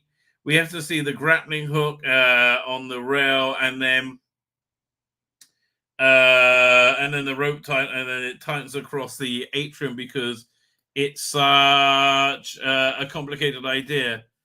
Okay, that's fair enough. It would be very, very easy to mess up. And again, honestly, look, this is Shooty Gatwa at his absolute best, right? And they should have just really have leaned into this way harder, rather than the constant crying or trying to pretend that he can act, which he can't. Where was it? Stephen Smith, all you have to do is shoot it from the wrong angle so the rope goes the wrong way, and then the whole thing will be lost. Yeah, but it's okay. It's everybody else's job to work that out. Stephen Scripps is meticulous in spelling out exactly what's required for the sequence, but he did have. But did he have any further conversation with Alex while filming? Oh yes, he nods. Okay. We talked a lot about those things. The reason I knew he was a very good director was because he was being very incisive about it. He was saying, "Could you please put this instruction in the script so that I can make sure I get the right shots. For example, when the train starts to slow down, 2 people fall over in the corridor. He asked me to put that in.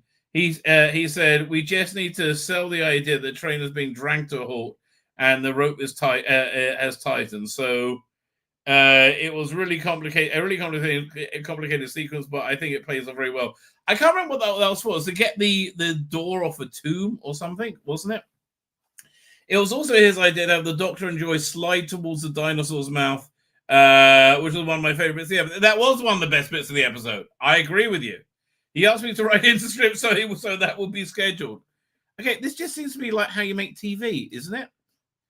There's one aspect of Joy's world that's particularly curious about. It's the reference to Joy's mother. Although COVID-19 isn't mentioned, the clear implication was she was a victim of the real-world pandemic in 2020. Joy's anger at her mother died alone on Christmas Day while those awful people with their wine fridges danced and parted.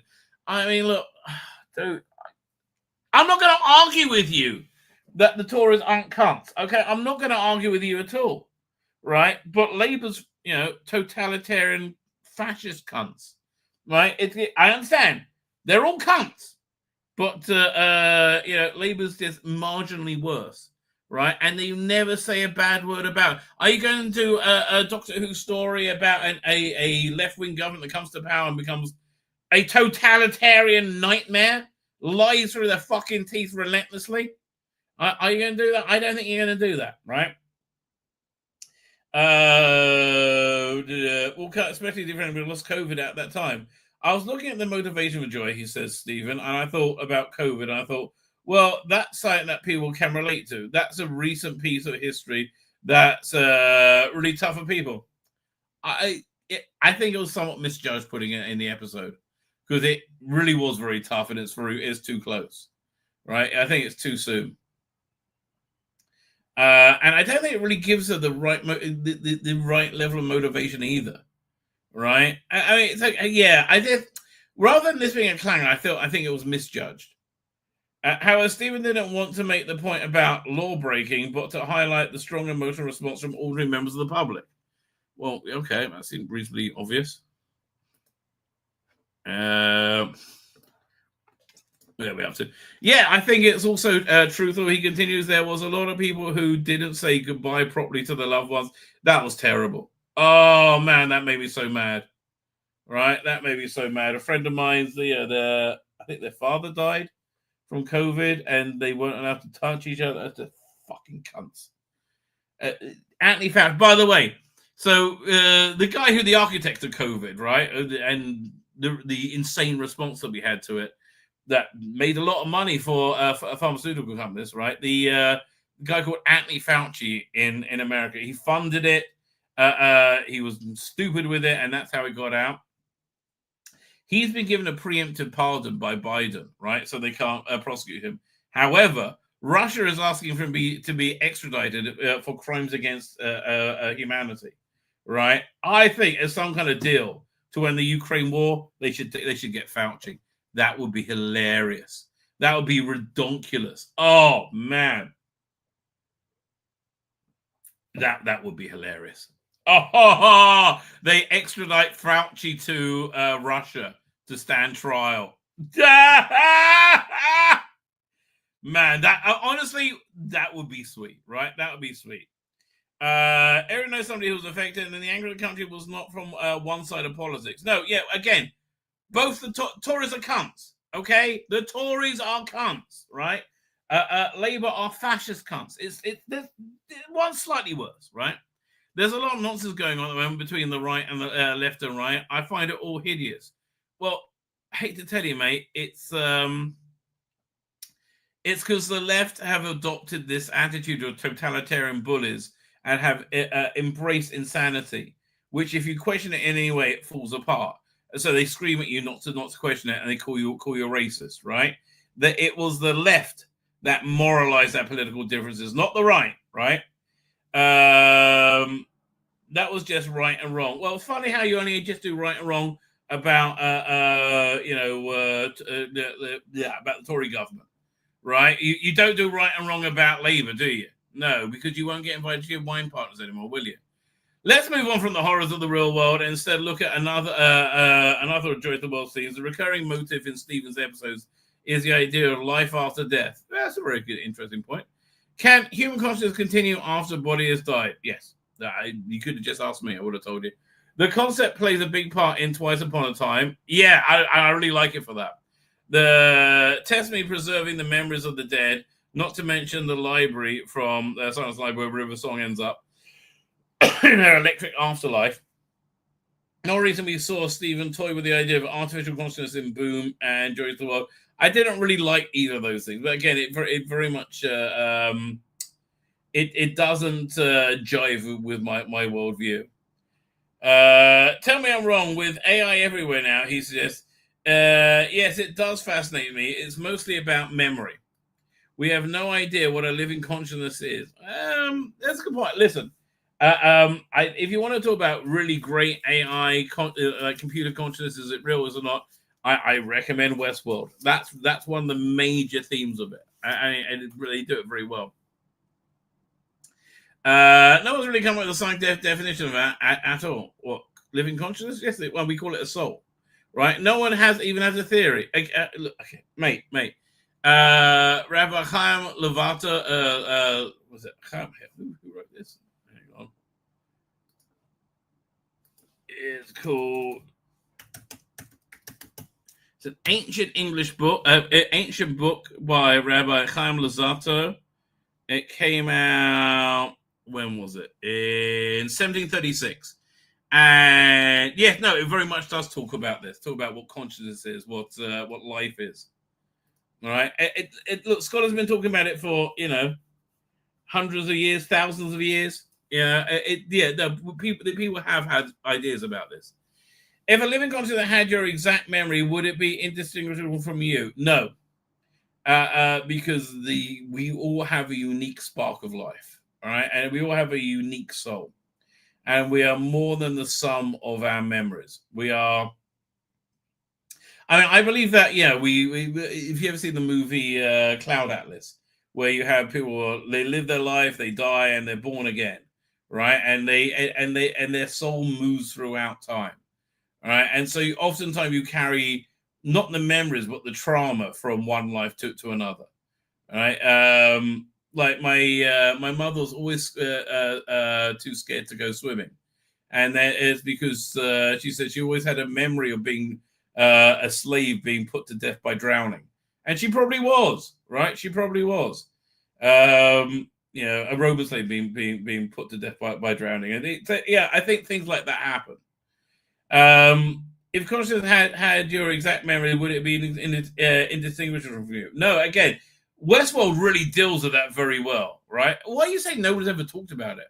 Stephen, you're a smart man. What are you doing?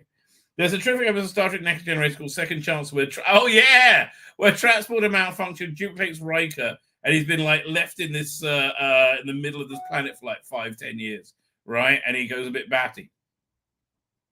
Both versions are holding up an equally valid claim to be the original. Yes, that's a very good episode. Agrees, Stephen. If you could create a perfect duplicate of yourself, which one is really you? The original. I have no philosophical or intellectual problem saying they both are. See, again, you don't believe in a soul, right? And I think a soul is something very intrinsic to human beings. Anyway, look, it's just my lookout. Thankfully, I'm not in control of Doctor Who, because if I was in control of Doctor Who and I acted like you, I would be putting my worldview as the only worldview. Right, and everything would be revolving around that. But again, if I was in charge of Doctor Who, I wouldn't want to make shit like you guys do. Says if you, I have no philosophy saying they both are, and you have to and you'll diverge. But up until that point, you're the same person. We had a similar jokey argument about whether the Doctor is still the Doctor after Heaven Sent. He was fine after Heaven Sent. Just give it another year when he turned into Jody. Then he wasn't the Doctor. Again, if you take the idea of teleportation means that you're not really the same person that came out the other end, but you're just another arrangement of atoms that think they're you. That's why I always hated that take on teleportation. Right? I think it opens up way too many potholes. But of course, the first time the Doctor teleported in the series was the Keys of Marinus. So if you take the idea of teleportation simply copies the original, he's not been the original. Again, I don't really buy into that, and it's kind of it's a bit of a bummer of an idea, frankly. However, Stephen doesn't buy that idea. Thank you. What are any of us apart from the arrangement of atoms? If you're not, you have a metaphysical aspect to you. Again, your soul. You're not even an arrangement of the same atoms that used to be. All atoms are identical. So if they arrange you from a different set of atoms, your memories will with your memories. That's just another you. These are some intriguing questions. Is the real river preserved in the library? Is the real Bill Potts in Twice Upon a Time? That's a good question. I will say the real Bill Potts isn't Twice Upon a Time. The real River Song is not preserved in the library. What about Trev, whose consciousness is uploaded to the Villain Guard communication interface? Are they originals? Are they merely copies of it? They're copies. But again, that's one of the fascinating things they did with Web. And again, I know everything it went woke as hell for season 2 on close inspection, right? I reevaluated. I don't think it did. I really don't think it did. But yeah, you had like copies of the same robot, and then they were put in different bodies, and they created different beings. It was really interesting. What do you mean by original? Are you a pattern? Are you the pattern, not the clay? You are. There are no living atoms, but you are made exclusively from atoms. So making out of another set of atoms just means there's another you. Then there was a line from Forest of Dead where the Doctor, where Donna says, "Am I still the same me?" And the Doctor says, "You are the fire, not the fuel." And the formation matters, but the atoms themselves don't. I think they probably both do, right? It's an interesting ideas. But again, that's because Moffat is a smart guy, right? This interview has become unexpectedly deep philosophical page of Doctor Who magazine. Well, current Doctor Who magazine, right? A few years ago it would have been fun. We've all done this anyway throughout our lives. Continuous themes. You used to look different, sound different, and behave differently. The only thing that connects you to your 10-year-old self is a fairly tenuous line of memory. Again, I would say it's soul. Right? I would say it's soul. How are you the same person as a baby self? I would say soul. You have more in common with who? Okay, Shooty, try to with the duplicate that can make that I can make in a special human photocopier than you would do with the baby version of yourself. So I'm going along with the Riker story. They're both absolutely authentic. Well, okay, that's a point of view. Are they both authentic? Do they both have souls? That's the question. Does in second chances is the soul duplicated? In Kabbalistic thought, we say that the blood is where the soul intersects with your physicality, is where the metaphysical and the physical intersect. Interesting. I don't know. Maybe because they replicate the blood, they replicate the soul. I don't know. It feels there's a lot of dramatic potential in this idea, dealing with the themes of memory, identity, and consciousness. Perhaps it could even be the basis of future Stephen Moffat drama. I do like you, chuckles. I'll probably end up developing it even more for Doctor Who, because all my sci-fi ideas go to Doctor Who. Oh man, I one of the few writers I don't mind returning to Doctor Who. I do think I don't think I'll ever be completely happy, because you obviously want to give yourself a send-off. He laughs. So he asks, the question is, if it turns out to be a swan song, would you be happy? He's like, no, I'm never happy. I tried to do that several times, although at a certain point, quite strongly after that, the Husband's River song would be my last one. I had planned for years that that'll be my last one, and the Doctor and River going to Drellium. I ended it in my head for years. The ending, they lived happily ever after. World Enough in Time and the Doctor Falls would have been splendid way to leave, but then I realised, well, that was World Enough in Time. That was after Husbands of River song. But I realised there will be no Christmas episode this year. Oh, yeah, that's where I wrote Twice Upon a Time, right? Yeah, because Stephen Moffat is a moron, essentially.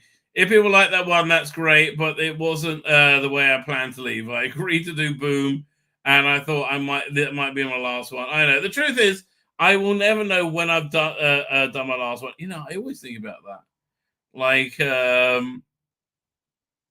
at some point in your life, it's going to be the last time you have sex, right? That just blows my mind, right? That just blows my mind. The truth is, I will not know what you never know when the doors are closed behind you permanently. You don't know when you've had your last conversation with someone. You don't know when they will. You don't know when you will never return somewhere. So true. So I don't know. It's not inevitable that I'll write another Doctor Who episode, but it's not impossible either. Okay. All right. Look. It's a shit era, right? It's a shit era. And I think he's probably one of the best writers for the shit era. But there's only so much you can do, right? Mark Flitter and that thumbnail, I think he may need a bit add some colour to leather skirt and pants. The green for me looks a bit like Starmer. Thank you, Mark Fletcher. Much like that. Dr. Alex is here. Well, swimming. Glad I didn't miss anything. Well, I don't know what happened when you're swimming, mate. I would say keep that to yourself. Anyway, don't keep this to yourself. Apparently, the trailer for season 7 came out a couple of days ago. I had no idea. I'm sure this trailer was supposed to come out right after War Games in Color, right? And I think they probably took out. I think they probably put the color regeneration into the trailer, and then they re-edited it. But let's have a look. Now, I have to say, I'm finding the extra of this box set a little bit disappointing. I really wanted a CGI T-Rex in the Silurians, right? I really don't like the T-Rex they have, right? And I thought, well, can they use that model or use that again when they do Invasion of the Dinosaurs, which needs new effects, mate? I'm sorry, that one needs new effects.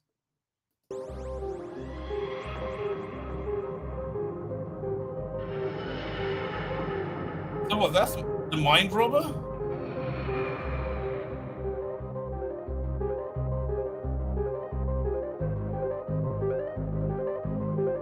In 1970. The time has come for you to change your appearance, Doctor, and begin your exile. Yeah, I think they use the color regeneration for this bit of the trailer. Is this some sort of joke? No, I refuse to be cheated. What are you doing? Stop! You're making me giddy.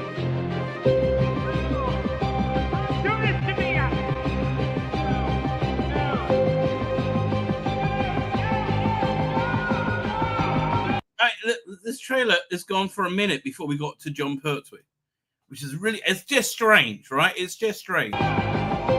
Because there was no mention of Patrick Troughton in the in season 7.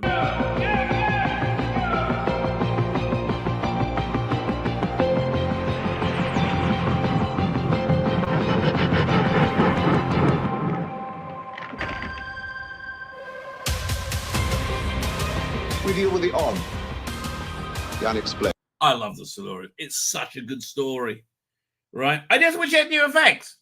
I wish it had new effects. They're living on Earth. I like the Ambassadors of Death as well. I prefer the Silurians. I think the Silurians. I know Silurians are Inferno. What's the best story? Or even beyond. Now, the only problem with those the Prime noise was the silly noise they made on Blu-ray for the first time. We know. Well, not really. Spare for the Space has been on Blu-ray for years. All over the country, window dummies coming alive. They've trapped me here. So I think this is one of the first Blu-ray box sets that has been sold on the episodes rather than the extras. I tell you, gentlemen, that the interference is definitely coming from... Oh, yeah. Okay, yeah, that's the T-Rex. It really needed to be redone. I tell you, gentlemen, that the interference is definitely... Yeah, it's just a bit unfortunate. I'm sorry. Coming from those caves. This planet is ours. What a great story it is that. Oh, I love the Silurians. Always has been. I'm not going down there to start a war, but I must know what's going on. It's a parallel world, Liz. Terrible things are happening there. Terrible things. Doctor Who. Nice cover. The Collection. John Pertwee's iconic first season, newly remastered for Blu-ray and packed with special features. I mean, the picture does look fantastic. Documentaries. Doctor Who. It's an exciting adventure in time and space. And it began here, where that first ingenious production team persuaded us that we were in the deep past or the far-flung future, and not on an ordinary London street, but in studios on a site just over there. Doctor Who escaped the suburbs. Okay, Matthew Sweet is a supercharged lovey, but I do like his work. On the surface, Brigadier Alistair Gordon Lethbridge Stewart was the archetypal army type. Oh man, if they got John Culture narrating it or introducing it. Yet no character has been more beloved in the history of Doctor Who, and no actor more beloved than Nicholas Courtney. In the words of Tom Baker, Nicholas compelled affection, and his relationship with the fans was delightfully uncomplicated. Yeah. I mean, like, I remember him saying, like, never bite the hand that feeds you, right? He was always lovely to the fans. Okay, I'm up for that documentary. Fully reciprocated. Of a man whose fingerprints are all over 60s and 70s Doctor Who, whose own unique view of the world brought us on screen a universe of nuance. Malcolm Hulke. Ooh, okay, I'm up for that as well. I love Malcolm Hulke stuff. I'd like to know how Terence and Mac first met. That meeting on the stairs is such an important moment in Doctor Who's history. It's like the coming together of the Lennon and... It's interesting. Tell me, he's just very, very shy in real life, apparently. But he's very good at this sort of stuff. McCartney of Doctor Who. I was introduced to so many fascinating ideas by Doctor Who. I recognise, but I don't know who he is. Who is that? But does it turn out they were science fact or just wild... Lucky 13 rockets, alien spare parts? Concoctions. This is the National Space Centre in Leicester. It is filled with magnificent stories of real-life space exploration, and some of those stories inspired Doctor Who. So get ready for an incredible journey through the archives. Yeah, that was a bit naff, but I'll watch it anyway. Now, sometimes when I do these interviews, I'm a bit worried about exaggerating the significance of Doctor Who in the life of the subject. But I think that the series is as important to the life of John Levine as it is... Oh, wow. He's a fascinating guy. And these interviews are great. These interviews, again, Matthew Sweet, super lovey. Don't talk to him about COVID. He go... Right? But he knows what he's doing with this stuff. Any of us. Within 48 hours, I've got a job. I was working every day. 27 Z cars, troubleshooters, Frankie Howard show, and then I ended up with the part of Sergeant Benton, and I was going to be a star. And what did it give you? What was it that appealed to you about being in that kind of world? Because every time I wonder if have you ever seen the very first Doctor Who fan drama or like semi-pro drama was with Benton, Wartime. Right, also had Michael Wisher playing his father. I did something, somebody said thank you, and that was good. That you were really brilliant at that, and I couldn't believe it. Behind the sofa. It's one of my favourite features they have. Oh, here's your boyfriend. Okay, that's a good combo by Matthew Waterhouse and Katie Manning. They're bonkers, right? They're a real bonkers band, and they work so well together. I love the hairy hands. You'd think he'd get those. We got Sophie Aldred. I guess Pete Davis just couldn't do it. Sophie Aldred, Sarah Sutton, and Janet Fielding. Hands waxed, wouldn't you? Does it bring back happy memories? Oh, darling, yes. So who's that? I have no idea. Is that what's her name? Liz Sladen's daughter? Excellent. We thought it was a classic. We love that. Yeah, we love that. Did we like it? Brand new movie-length editions and much more. Already seen them. Again, if you're going to do new effects and a movie length, that makes sense. But just movie length editions, I don't know.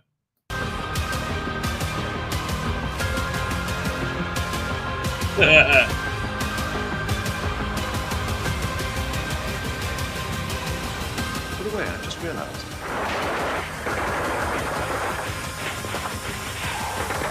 I don't even know your name. Smith. Dr. John Smith. Doctor Who, The Collection.